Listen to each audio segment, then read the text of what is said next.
Corona virus की वबा से आलमी सतह पर जराइम में कमी हो गई है। कोरोना वायरस की वजह से दुनिया भर के कई ममालिक में जारी लॉकडाउन्स के नतीजे में जराइम में कमी वाक़ई हुई है।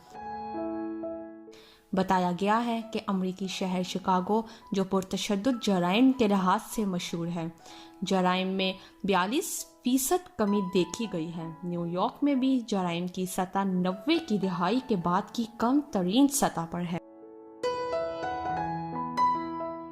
इधर जनूबी अफ्रीकी पुलिस के मुताबिक लॉकडाउन के बाद से जराइम के वाक़यात में गैर मामूली कमी रिकॉर्ड की गई है।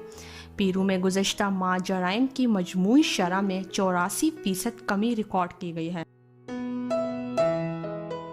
नौशीन, sportstory.news।